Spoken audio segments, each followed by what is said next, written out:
عائشہ بہت رو رہی تھی۔ اذلان کے سامنے ہاتھ جوڑے بیٹھی ہوئی تھی۔ اذلان نے لمبی سانس لی، صوفے پر بیٹھ گیا، عائشہ کی طرف دیکھ کر مسکرانے لگا۔ رو مت پاگل، اٹھ ادھر بیٹھو۔ پانی کا گلاس دیا عائشہ کو۔ پانی پیو، رونا بند کرو۔ عائشہ، مجھے تم سے کوئی شکوہ نہیں ہے۔ کوئی بات نہیں، خوش رہو، مجھے تم سے کوئی شکوہ نہیں۔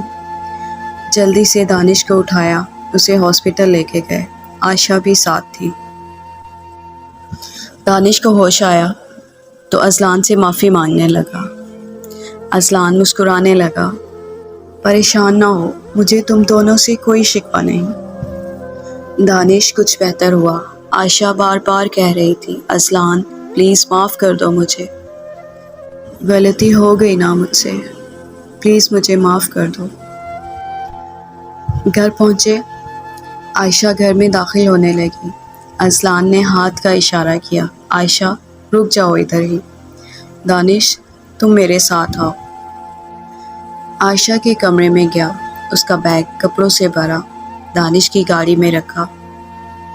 عائشہ کی طرف دیکھا اور بولا، پاگل، بہت پیار کرتا ہوں تم سے، تم دانش کے ساتھ خوش ہو نا، تو خوش رہو۔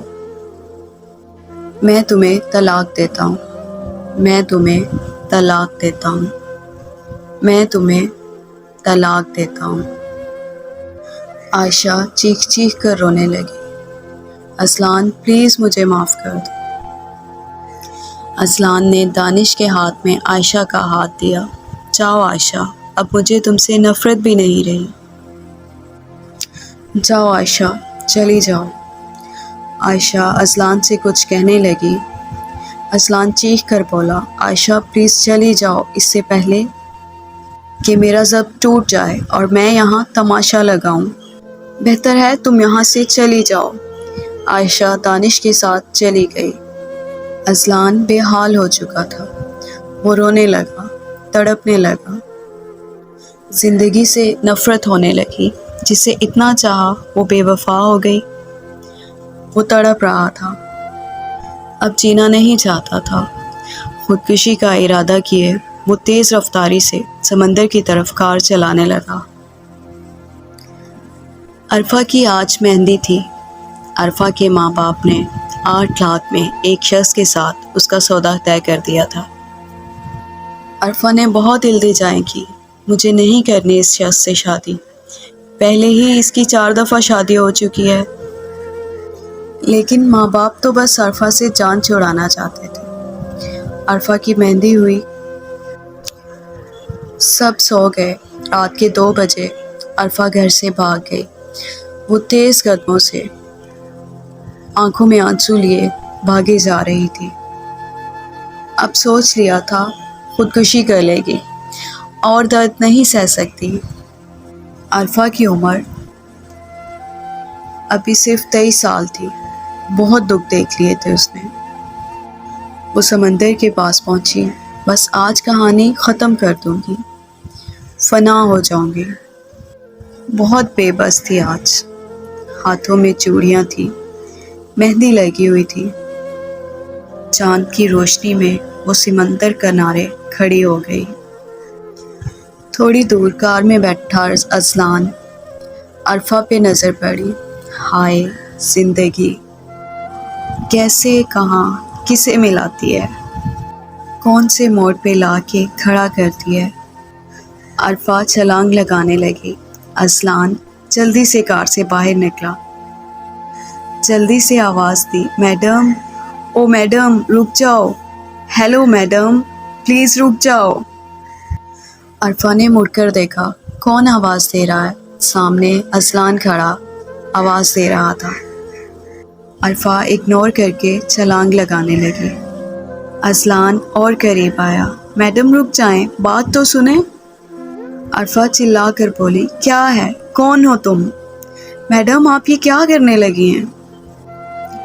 عرفہ غصے سے بولی، میں پکنک منانے آئی ہوں، بس انجوائے کر رہی ہوں، تمہیں اس سے کیا؟ ہاتھوں میں چوڑیاں، مہندی، شادی والا جوڑا۔ اذلان مسکرانے لگا۔ آپ گھر سے بھاگ کر آئی ہیں؟ پسند کی شادی نہیں کیا؟ عرفہ کہنے لگی۔ تمہیں اس سے کیا مطلب؟ عرفہ کودنے لگی۔ اذلان بولا رک جائیں، مرنے سے پہلے کچھ باتیں تو کر لیں، پھر ایک ساتھ چھلانگ لگائیں گے۔ میں بھی یہاں مرنے آیا ہوں۔ عرفہ نے اس کی کار کی طرف دیکھا۔ تم کیوں مرنا چاہتے ہو؟ اذلان مسکرایا۔ بس کوئی دکھ آپ کو مجبور کر گیا اور کوئی مجھے۔ عرفہ رونے لگی۔ میں تھک گئی ہوں بس۔ اذلان جلدی سے آگے بڑھا، عرفہ کا ہاتھ پکڑ لیا۔ آپ اتنی خوبصورت ہیں، پھر بھی مرنا چاہتی ہیں؟ عرفہ کی آواز کانپنے لگی۔ مجھے اپنی خوبصورتی سے نفرت ہے، مجھے مرنے دو پلیز۔ اذلان بہت نرمی سے بولا۔ میڈم پلیز کچھ دیر باتیں کر لیں، میرے دل کا درد سن لو، کچھ اپنا سنا لو، پھر ایک ساتھ مر جائیں گے۔ اذلان مضبوطی سے عرفہ کا ہاتھ تھامے۔ جسے بہت چاہا تھا نا، اسے ابھی طلاق دے کر آیا ہوں۔ بہت پیار کرتا ہوں اس سے، اس کے بنا اب کوئی زندگی نہیں۔ عرفہ مسکرانے لگی۔ آپ بہت عجیب ہیں، کسی کے چھوڑ جانے پہ مرنے چلے آئے ہو۔ اذلان عرفہ کی آنکھوں میں دیکھتے ہوئے کہنے لگا، تم بھی تو کسی کے لیے ہی مرنے آئی ہو نا۔ عرفہ مسکرانے لگی۔ مجھے کچھ نہیں بتانا تمہیں، گھر واپس جاؤ، کسی کے چھوڑ جانے سے زندگی ختم نہیں ہو جاتی۔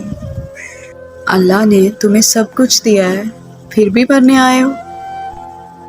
اذلان کہنے لگا، مرنے آپ کو بھی نہیں دوں گا، سچ بتاؤ کیوں مرنے آئی ہو؟ آپ کو تو کوئی بھی اچھا ہمسفر مل سکتا ہے، پھر کیوں مر رہی ہیں آپ؟ عرفہ بیٹھ گئی، بہت رونے لگی۔ اذلان کار سے پانی کی بوتل لایا۔ پانی پی لیں، پھر بتائیں کیا ہوا ایسا جو آپ مرنے چلی آئیں؟ وہ اذلان کی طرف دیکھتے ہوئے بولی، ماں باپ میرے دشمن ہیں۔ جانتے ہو کیوں؟ جب میں 6 سال کی تھی نا، میرے سگے پھوپھا جی میرے جسم کو ہاتھ لگاتے۔ میں چھوٹی سی تھی، وہ جب بھی ہمارے گھر آتے مجھے گود میں بٹھاتے، میرے ساتھ عجیب حرکتیں کرتے۔ میں بہت چھوٹی تھی، کچھ نہیں جانتی تھی۔ امی ابو سے ڈر لگتا تھا۔ ایک دن سب شادی پر گئے، گھر پہ کوئی نہیں تھا۔ میرے پھوپھا گھر آئے، میں 13 سال کی تھی۔ پھوپھا نے میرے ساتھ زبردستی کی، مجھے دھمکی دی کہ میں کسی سے کچھ نہ کہوں، ورنہ وہ پھر میرے ساتھ ایسا کریں گے۔ میں بہت ڈر گئی، بہت زیادہ۔ مجھے بخار ہو گیا، میں کئی دن بیمار رہی۔ کچھ دن گزرے تھے، میرے پھوپھا نے میرے ابو سے کہا، شادی والے دن میں نے آپ کی بیٹی کو کسی لڑکے کے ساتھ دیکھا تھا۔ جب امی نے مجھ سے پوچھا تو میں نے سب سچ بتا دیا، لیکن کسی کو مجھ پہ یقین ہی نہیں ہو رہا تھا۔ ابو اور پھوپھو نے مجھے بہت مارا۔ اپنے پھوپھا پہ الزام لگاتی ہو؟ میرے پھوپھا نے میری زندگی برباد کر دی، میرے ہی گھر پہ مجھے وحشیہ بنا دیا۔ مجھے سب نفرت کی نگاہ سے دیکھنے لگے۔ ابو مجھ سے بات کرنا چھوڑ گئے۔ سب کزنس میری رات کا ریٹ لگانے لگے۔ مجھے کہتے، پھوپھا کے ساتھ کر سکتی ہو تو ہمارے ساتھ کیوں نہیں؟ دن گزرتے گئے، میں آنسو میں ڈوبتی رہی۔ مجھے سب بد کردار کہنے لگے۔ پھوپھا آج بھی ہمارے گھر عزت سے آتے ہیں۔ مجھے 8 لاکھ میں بیچ دیا میرے ابو نے۔ آج میری مہندی تھی، میں اب نہیں برداشت کر سکتی۔ عرفہ چیخ چیخ کر رونے لگی۔ وہ کہنے لگی، بیٹیوں پہ یقین کرنا چاہیے،